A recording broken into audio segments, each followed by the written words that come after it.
بسم الله الرحمن الرحیم. ناظرین، الله جل شانه دعا کو چې میشتو ستا په دې نشست فهم ها په دې شر نصیب شي او عمل ها په توفیق نصیب شي. میجا فیکی مجلس شه باقاعده د بزنس د کاروبار د پورا د څه قواعد ضوابط څه اصول افتتاح کړی و په د مخشه پروګرام شه. نو هغه مفتی صاحب زون سره دغه کاروبار په حواله سره چې کوم مواد راوړي دي چې کاروبار شته څه ضروری دي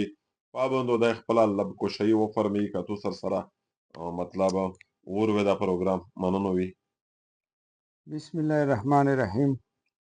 مفتی صاحب الله پاک ته خیر وکړي، الله پاک ته عالمون ته جزای خیر ور نصیب کړي. ای کاروبار په باره کې ان شاء الله دغه هفتوارو دا پروګرام دغه سي ان شاء الله کفته کول جاری وي ان شاء الله. او دا سي په وری وری او ورتري می چې ربط هوي سره او راون وي. مفتی صاحب په تیر منډه شه دا کیسه رولا چې حلول غټل شریعت په حدود شه نه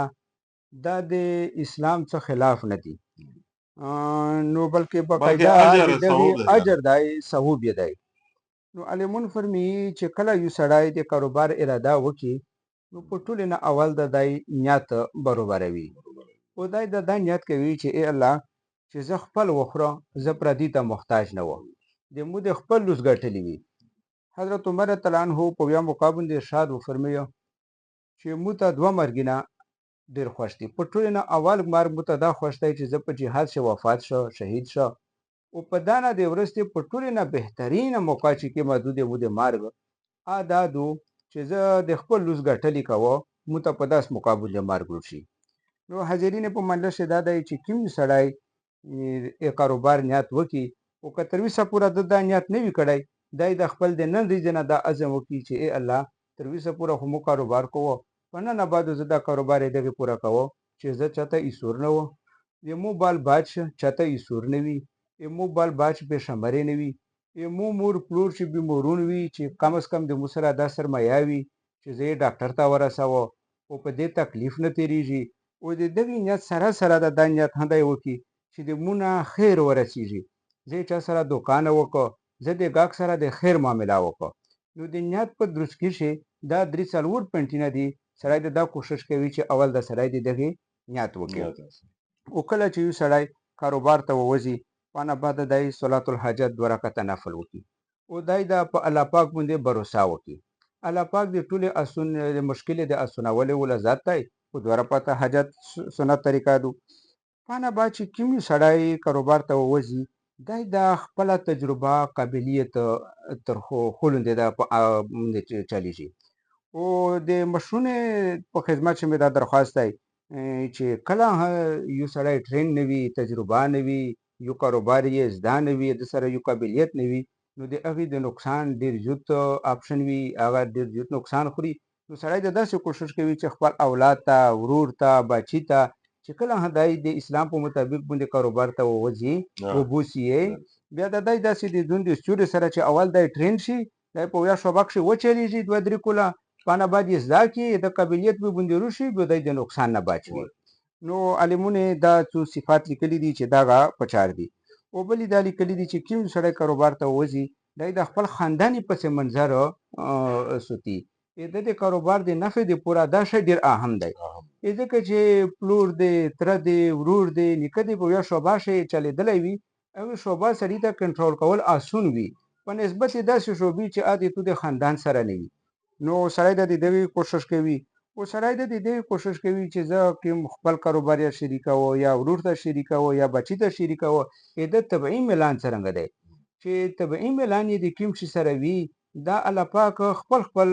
غای تقسیم کړی دي مهارتونه تقسیم کړی دي چې کوم د طبيعي ملان وي نو او تو ته نفع بخش غاروري پوي شو دای خوشول هوي او دایو پتا به هوي او ارد گرد ماحول ته د حق شي او خپل سرمایي مقدار ته د حق شي یې په مطابق ته سړی کوي.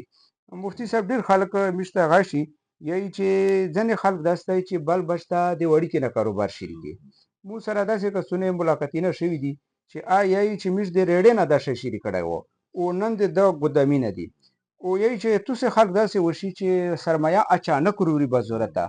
20 લાખ 25 લાખ 30 લાખ وروړي او قابلیت یې په رنګ نه وي په رنګ د ټرین شوی نه وي او په کل نه بعد د کون د ولا خروب شي د کاروبار په چټ شي او ا نقصان د تور ورسیږي ا وجه دا وی چې د اچانک ډیر بزورت ډیر په چک مقدار باندې لوټ شي نو داسې په وری وری باندې د سړی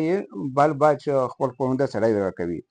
او اوینه بعد علمون ته د الله پاک جزای خیر ورکړي یا بهترینه خبره ایدا لیکلې دو چې ته کله کوم کاروبار شریکوي ها د اوی کاروبار متعلق افراد ماهرین دینداری چې هوي او ماهر هوي یا اوینه د مشوره وکړي او مشوره کې خیر برکات وي چیرې یو عقل چیرې دوا چیرې د درې کسونه عقل او په وینه بعد د علمون فرمایي چې سړی د استخاره وکړي چې ودره دا کاروبار د موده پورا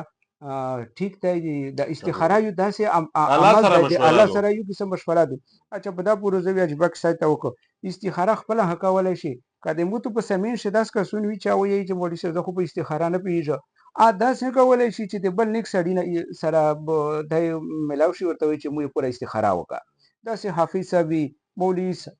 مولوی صاحب یې اکثر د راشي او د په حق شي استخاره وکړي دا غونډه کې سیمه وشای ځکه دای د مشتر دی پانی نه کو چې استخاره ته وکړ لا یا نه دا تغیر مسالې پر راکې دا مې د سمین ته ځکه راکاو چې زه چې الله پاک ته معلومات ته جزای خیر وکړي داسې کیسې لیکلي نه دا د میجو کلی ور ورته وی چې پر کای دامر اخلاص کی چې په جنات ول زری ته وړي در اخلاص په کاوي چې جنات خالد ورنوته شي دا هر ځای ور وشای داس دی پانی نه میسجونه به چیرې مش در پاره